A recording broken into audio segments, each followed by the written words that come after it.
औज़ुबिल्लाहिमिनश्शैतानिर्रजीम बिस्मिल्लाहिर्रहमानिर्रहीम। आज accounting accounts of non trading concern question number 2। तो इससे पहले accounts of non trading concern introduction की 2 वीडियो पहले से चैनल पर मौजूद हैं, आप वो देख सकते हैं। तो आज इस प्रॉब्लम की क्योंकि हमने बैलेंस शीट पर भी प्रैक्टिस करनी है, तो इसलिए मैंने कोशिश की है कि इसको वाइट बोर्ड पर सॉल्व किया जाए। तो चलते हैं प्रॉब्लम की तरफ। ये प्रॉब्लम है हमारे पास, the following is a summary of cash transaction of a library and debating society for the year ended 31 दिसंबर 1991। बैलेंस दिया हुआ है, balance from the last year. अब जो लास्ट ईयर का बैलेंस होता है बेसिकली ये क्लोजिंग बैलेंस है प्रीवियस ईयर का। और किसी भी साल, जैसे कि अकाउंटिंग से रिलेटेड तालिब इल्म ये समझते हैं कि हर साल जब बैलेंस शीट बनाई जाती है तो बैलेंस शीट में क्लोजिंग बैलेंस लिखा जाता है, कैश का, फर्नीचर का, किसी का भी। तो वो उस मुतलका साल में तो क्लोजिंग होता है, लेकिन उसी से नेक्स्ट डे में, यानी कि अगर 31 दिसंबर को कोई भी बैलेंस क्लोज किया जाए तो वो 1 जनवरी को वही बैलेंस ओपनिंग बैलेंस होता है। तो ये यानी कि लास्ट ईयर यानी कि 1990 का ये क्लोजिंग बैलेंस है और ये हमारे लिए 1991 के लिए ओपनिंग बैलेंस है। इंट्रेंस फीस दी हुई है, सब्सक्रिप्शन दी हुई है, डोनेशन, लाइफ मेंबरशिप, सब्सक्रिप्शन। अब एक होता है लाइफ मेंबरशिप फी और लाइफ मेंबरशिप सब्सक्रिप्शन। जो लाइफ मेंबरशिप फीस होती है यानी कि एक ही दफा जो आप अगट्ठी अमाउंट मालूम करते हैं, रकम आपको वसूल होती है, वो होती है लाइफ मेंबरशिप फीस। अब उस life membership fees basically subscription का मुतबादल होती है। अब हर साल उस लाइफ मेंबरशिप फीस का थोड़ा थोड़ा हिस्सा इनकम में कन्वर्ट किया जाता है। वो जो इनकम में कन्वर्ट किया जाता है वो लाइफ मेंबरशिप सब्सक्रिप्शन बन जाती है। तो ये जो है वो रेवेन्यू आइटम है, जबकि लाइफ मेंबरशिप फीस जो है वो कैपिटल रिसीट होती है। इंटरेस्ट है प्रॉफिट फ्रॉम इंटरटेनमेंट। उसके बाद पेमेंट साइड पे हम आते हैं, rent and rates, wages, lighting, lecturer fees and expenses, books के अमाउंट दी हुई है, ऑफिस एक्सपेंसेस हैं, placed on 3% fix deposit on 1 July 1991, cash at bank, cash in hand. ये अमाउंट एज इट इज मैंने लिखी है जैसे कि बुक में है प्रॉब्लम नंबर 2 में, ताकि आप वहां से भी इसको देख सकें। At the beginning of year the society possessed book worth Rs 4000 and furniture then valued at Rs 1700. Ordinary subscription in arrears at the beginning of the year amounted to Rs 70 and at the end of year to Rs 90, and 6-month rent Rs 120 was due both at the beginning and at the end of year. Requirement है कि prepare society income and expenditure account for the year ended 31st December 1991 and balance sheet as on that date. Next जो हमें information दी हुई है वो दी हुई है कि Rs 100 is to be written off furniture and Rs 226 of books, यानी कि ये हमने राइट ऑफ करना है। तो रिक्वायरमेंट्स जो इसकी हैं वो इनकम एंड एक्सपेंडिचर अकाउंट एक रिक्वायरमेंट है और उसके बाद बैलेंस शीट रिक्वायरमेंट है। तो इसके लिए हमें सबसे पहले हम जो चीज बनाते हैं वो बनाते हैं हम जी income and expenditure account. Income and expenditure account बनाने के लिए हेडिंग है हमारे पास जी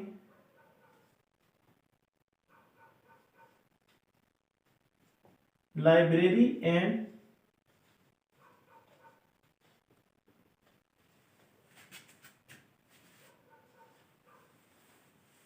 वन।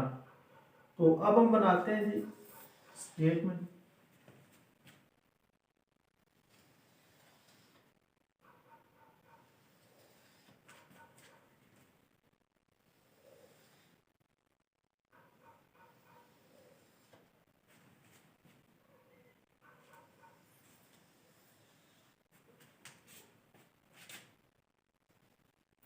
तो ये हमारे पास एक्सपेंडिचर साइड है जी, अमाउंट लिखेंगे हम इसकी और इनकम।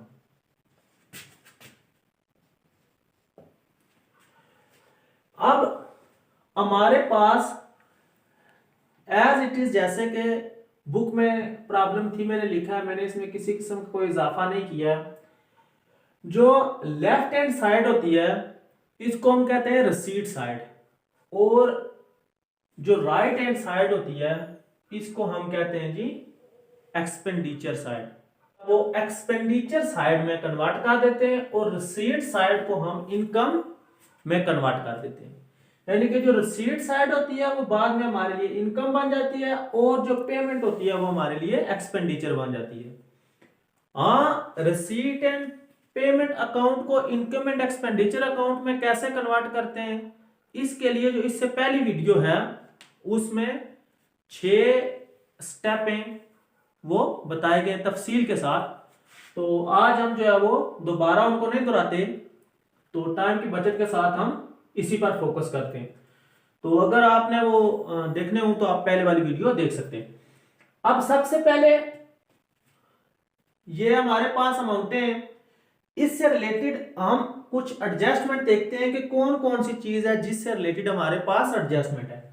तो जिससे रिलेटेड हमारे पास एडजस्टमेंट है, तो सबसे पहले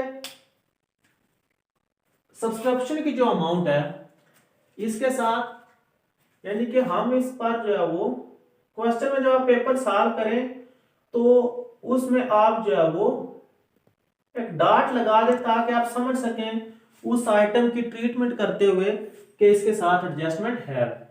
और उसके बाद जो है वो ये एडजस्टमेंट है हमारी जी रेंट के साथ, और उसके बाद जो है वो हमने डेप्रिसिएशन को, ये जो डेप्रिसिएशन है इसको हमने इनकम एंड एक्सपेंडिचर अकाउंट में लिखना है।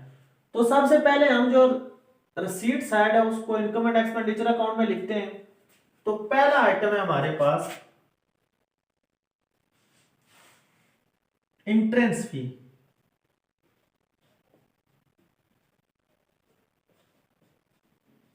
एंट्रेंस फी की अमाउंट है हमारे पास 510, और उसके बाद जो दूसरी अमाउंट है हमारे पास वो है जी सब्सक्रिप्शन।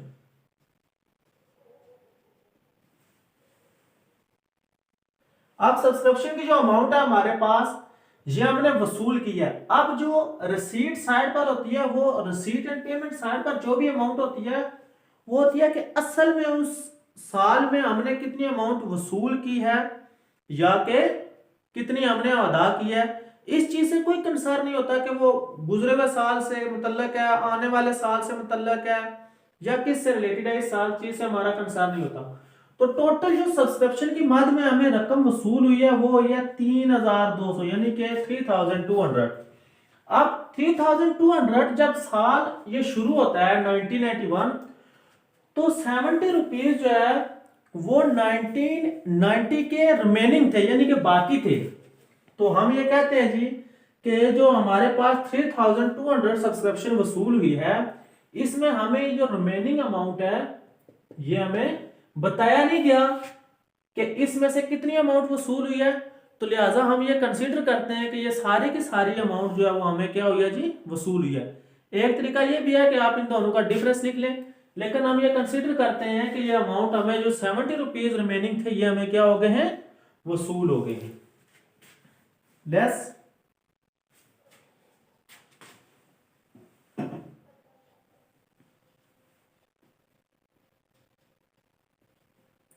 ये जो 70 रुपीज है ये 1990 से रिलेटेड है, लिहाजा अब हमें वसूल हुए हैं तो इस 70 को हम जो है वो पहले इनकम ट्रीट कर चुके हैं 1990 में, तो लिहाजा हम इसको यहां से लेस कर देंगे। तो अब हमारे पास जो बैलेंस आएगा वो आएगा 3130।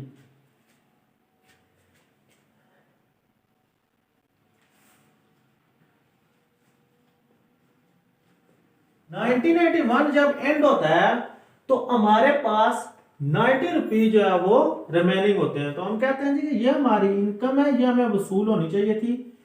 तो टोटल जो सब्सक्रिप्शन की मद में हमें 1991 में इनकम होनी चाहिए थी, वो होनी चाहिए थी कितनी? 3220। अब देखें, हमने जब वो 6 पॉइंट डिस्कस किए थे तो हमने चीज डिस्कस की थी कि ऐसी कोई भी इनकम जो हमारे लिए काबिल वसूल हो, यानी कि जैसे सब्सक्रिप्शन है तो इसकी लिमिट है, अगर एनुअली है तो जब 1 साल मुकम्मल हो गया तो चाहे किसी मेंबर ने वो अदा की है या नहीं की है, वो हमारे लिए इनकम बन गई है। हाँ, अगर ना बने, हमें ना वसूल हो तो फिर वो हम उसको बैड डेट्स लिख सकते हैं। अच्छा जी, इसके बाद हमारे पास सब्सक्रिप्शन के बाद हमारे पास डोनेशन है, लाइफ मेंबरशिप। सब्सक्रिप्शन की अमाउंट है हमारे पास 500। और नेक्स्ट है हमारे पास बाय इंटरेस्ट। तो इंटरेस्ट जो हमने वसूल की है वो है लाइफ मेंबरशिप सब्सक्रिप्शन के बाद जो हमारे पास पॉइंट है वो है जी इंटरेस्ट। तो इंटरेस्ट की हमारे पास जो अमाउंट है वो है 28, यानी कि 28 हमें जो है वो रिसीव्ड है। जबकि एक नेक्स्ट जो हमारे पास है कि हमने इन्वेस्टमेंट की है 1600 की, कब है? 1 जुलाई 1991 को। तो इस पर हम जो है वो इंटरेस्ट की कैलकुलेशन करते हैं। तो 1600 है जी, रेट ऑफ इंटरेस्ट है 3%, और ये हमारे पास आ गए जी 48 रुपी। अब 48 तो एनुअली है, तो लिहाजा हम क्या करते हैं, 6 मंथ की है तो 6 over 12। तो अब हमारे पास जो अमाउंट है वो 24, यानी कि 24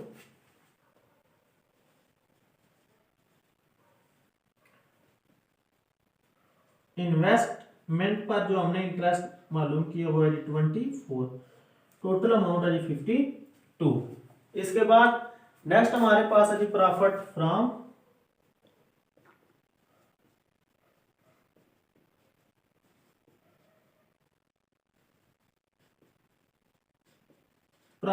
एंटरटेनमेंट 84। इसके बाद हम एक्सपेंस साइड पर आते हैं। एक्सपेंडिचर साइड जो है हमने बनानी है। तो पेमेंट साइड से सबसे पहले जो हमारे पास अमाउंट है वो है जी रेंट।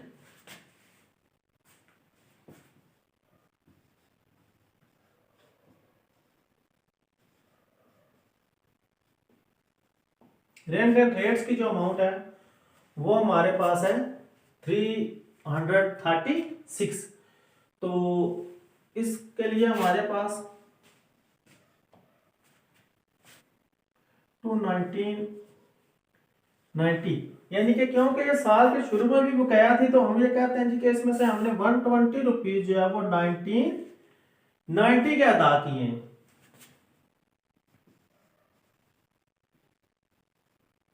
बैलेंस है हमारे पास 216।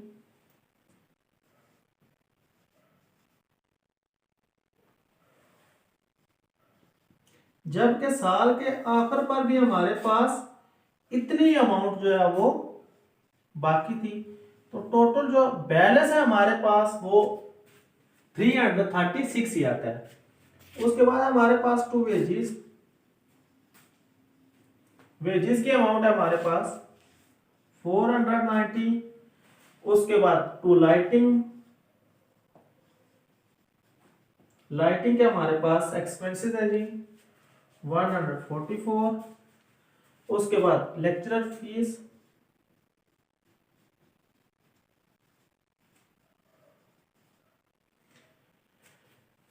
फीस एंड एक्सपेंसेस ये हमारे पास 870। और उसके बाद बुक्स ये जो है ये हमारे पास बुक्स जो एक्सपेंस है ये क्योंकि हमारे पास लाइब्रेरी एंड डिबेटिंग सोसाइटी है तो जाहिर सी बात है ये इसके लिए एसेट है, लिहाजा हम यहाँ पर इनको नहीं लिखेंगे। उसके बाद है जी हमारे पास ऑफिस एक्सपेंसेस,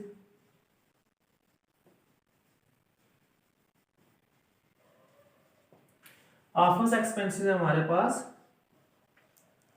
900। और उसके बाद ये इन्वेस्टमेंट है, तो ये भी क्या है, जो है वो हमारे पास इन्वेस्टमेंट है, लिहाजा हम इसको नहीं लिखेंगे। नीचे साइड पर जब हम आइटम देखते हैं तो हमारे पास जो पेमेंट है वो तो सारी एंड हो गई है। इसके बाद हमारे पास जो रिमेनिंग चीज है वो हमारे पास है जी डेप्रिसिएशन, क्योंकि डेप्रिसिएशन और बैड डेट्स ये सारी चीजें भी लिखी जाती हैं। तो डेप्रिसिएशन है हमारे पास, डेप्रिसिएशन, डेप्रिसिएशन ऑन फर्नीचर है हमारे पास 100, ये हमारे पास अमाउंट दी हुई है। और बुक्स पर है हमारे पास 226, यानी कि 326। अब हम जो है वो इन दोनों साइड का टोटल करते हैं। तो टोटल करने के लिए आप जो है वो इनकम साइड का टोटल लिखेंगे और एक्सपेंडिचर साइड का टोटल करेंगे। तो इनकम साइड का टोटल हमारे पास आता है जी 4696। ये हमने 510, 3220, 330, 500 और 52 और 84 को टोटल किया। एक्सपेंडिचर साइड का जब हम टोटल करते हैं तो ये हमारे पास आता है 3066। तो इसको अब हम जब मुआवजा करते हैं इन दोनों बैलेंसेस का, तो हम देखते हैं कि इनकम साइड का जो बैलेंस है ये हमारे पास है जी 400,696। तो ये हम दोनों तरफ लिख देंगे जी। तो इट्स मीन के इनकम साइड जो बड़ी है, तो लिहाजा इनकम साइड का बैलेंस है, जबकि बैलेंस किस पर लिखा जाएगा, 2 लिखा जाएगा ये।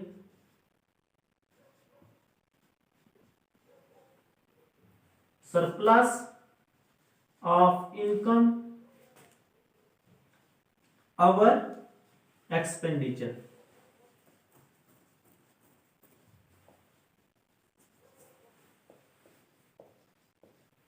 तो ये थी हमारे पास जी इनकम एंड एक्सपेंडिचर अकाउंट।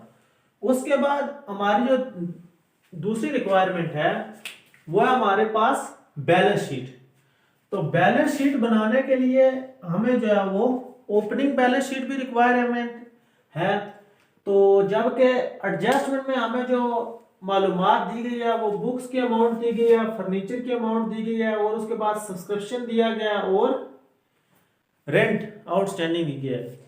तो हम जो है वो बैलेंस शीट वैसे ही बनाते हैं जैसे सिंगल एंट्री सिस्टम में हम स्टेटमेंट ऑफ अफेयर बनाते हैं। जैसे अनकम्प्लीट रिकॉर्ड में हम स्टेटमेंट ऑफ अफेयर बनाते हैं, वैसे भी जो है वो यहाँ पर हम जो है वो बैलेंस शीट बनाएंगे। और हम देखेंगे जी कि हमारे पास कैपिटल कितना है, यानी कि एक तरह से स्टेटमेंट ऑफ अफेयर ही हम बना रहे हैं। तो बैलेंस शीट मालूम करने के लिए हम जो बैलेंस शीट होगी जी हमारे पास, बैलेंस शीट के लिए हम लिखते हैं एज ऑन, जबकि इनकम एंड एक्सपेंडिचर के लिए फॉर द ईयर एंडेड।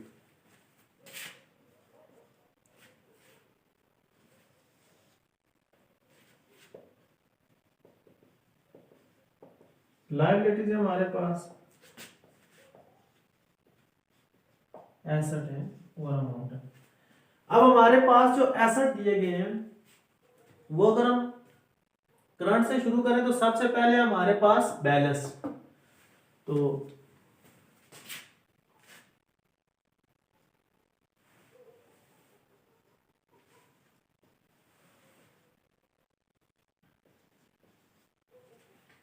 और उसके बाद हमारे पास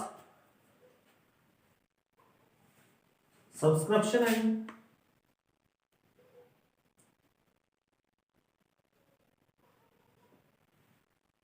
सब्सक्रिप्शन है हमारे पास 70 और उसके बाद हमारे पास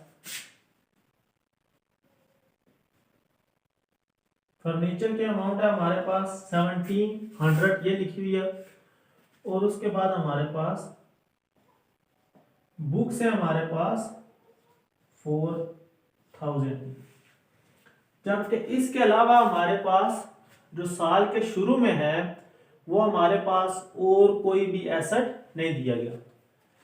तो हम ये एसेट साइड का टोटल है। जब हम लायबिलिटी साइड पे जाते हैं तो हमारे पास यहां पर सिर्फ और सिर्फ जो है वो एक रेंट आउटस्टैंडिंग है जी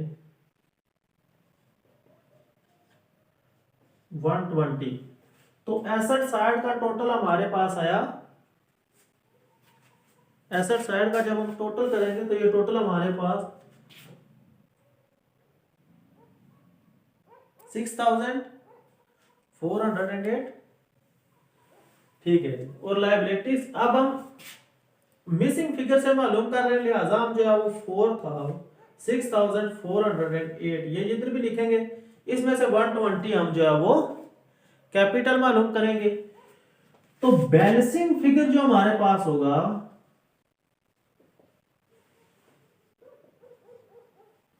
बैलेंसिंग फिगर ये हमारे पास है G capital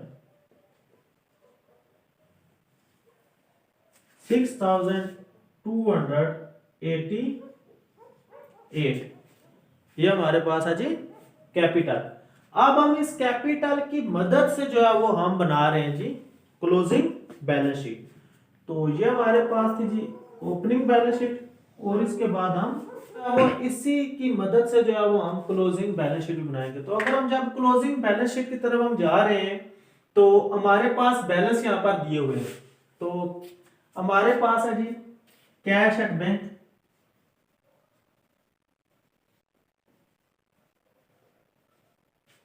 cash at bank है हमारे पास ही 484, cash in hand, cash in hand है हमारे पास 40, और उसके बाद हमारे पास जो सब्सक्रिप्शन है आउटस्टैंडिंग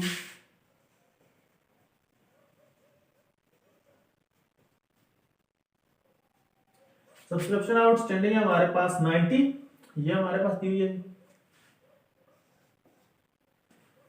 और उसके बाद हमारे पास है जी इंटरेस्ट, इंटरेस्ट ये जो हमने मालूम की थी 24, और उसके बाद हमारे पास इन्वेस्टमेंट है जी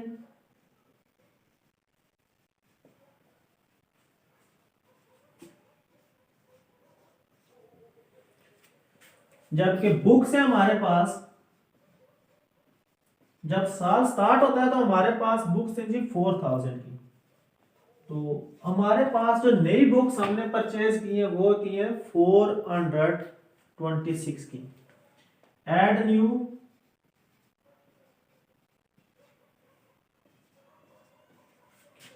तो हमारे पास जो बैलेंस है वह 4426।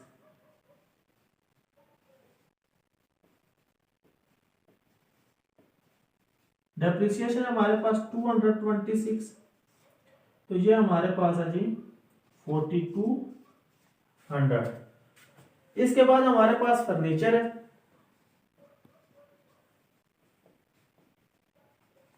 फर्नीचर की अमाउंट है हमारे पास 1700 लेस डेप्रिसिएशन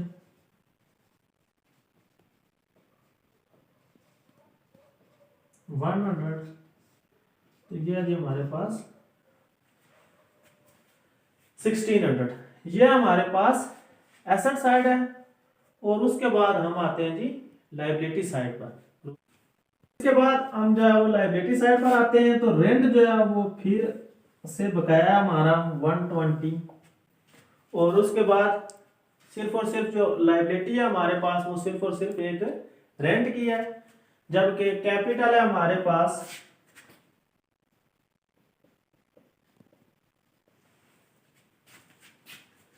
6200 88, जबकि सरप्लस है हमारे पास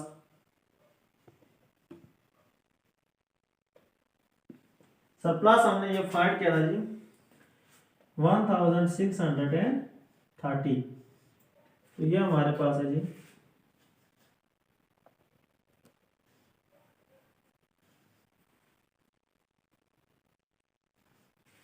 7980, और इसके बाद हम जब इसको टोटल करते हैं तो ये हमारे पास आता है जी 8038, और जब हम एसेट साइड का टोटल करेंगे तो ये भी हमारे पास आएगा 8038।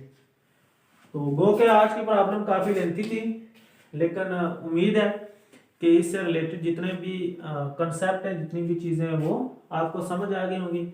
इसके मतलब अगर कोई भी क्वेश्चन हो तो आप वो क्वेश्चन कर सकते हैं। तो आज के लिए इतना ही। अल्लाह हाफिज़। Thank you.